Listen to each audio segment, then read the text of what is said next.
Hello and welcome to today's book summary, 1984. 1984 is a dystopian social science fiction novel by English novelist George Orwell.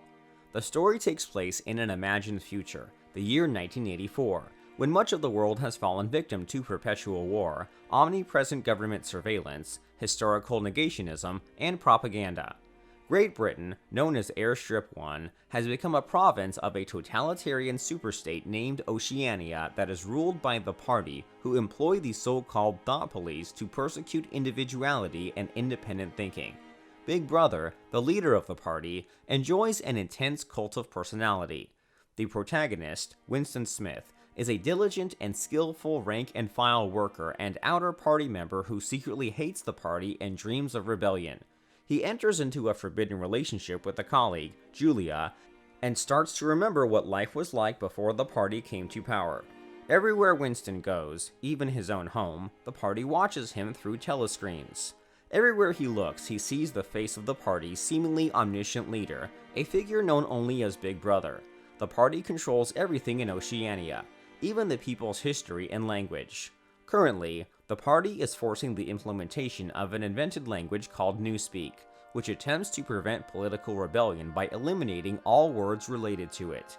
Even thinking rebellious thoughts is illegal. Such thought crime is, in fact, the worst of all crimes.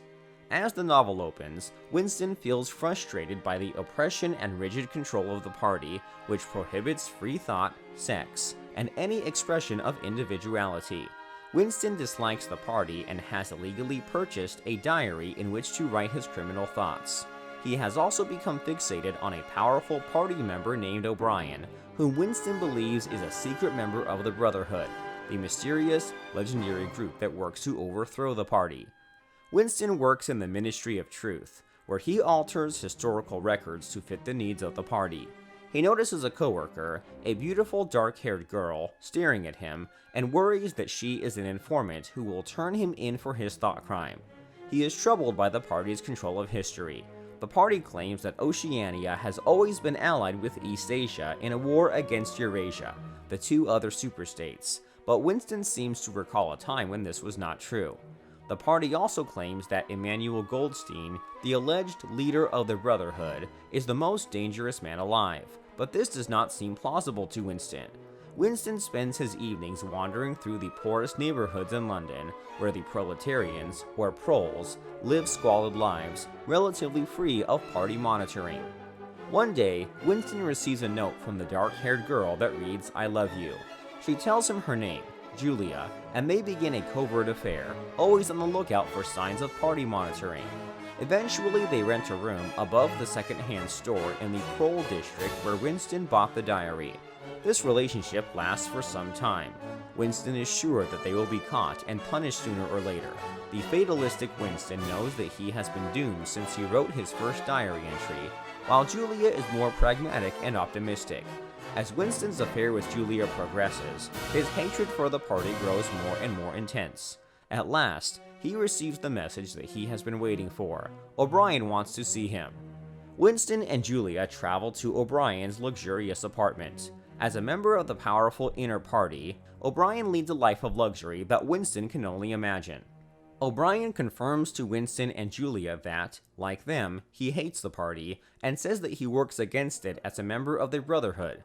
He indoctrinates Winston and Julia into the Brotherhood, and gives Winston a copy of Emmanuel Goldstein's book, The Manifesto of the Brotherhood.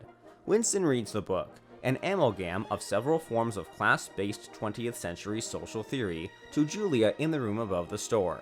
Suddenly, soldiers barge in and seize them. Mr. Charrington, the proprietor of the store, is revealed as having been a member of the thought police all along.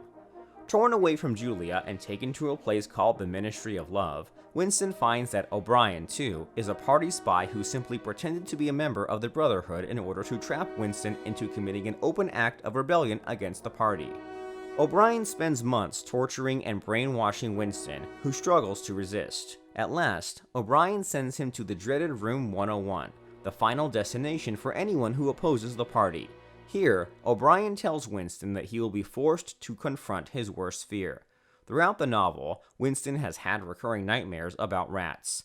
O'Brien now straps a cage full of rats onto Winston's head and prepares to allow the rats to eat his face. Winston snaps, pleading with O'Brien to do it to Julia, not to him.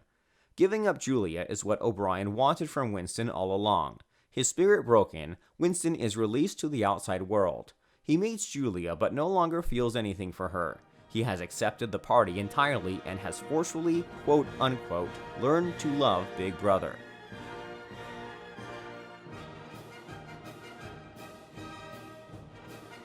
Thank you for watching this book summary.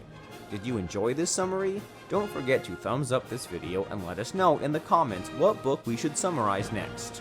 Also, keep up to date by subscribing to our channel and get notified of new videos by clicking the bell icon. Till next time, goodbye.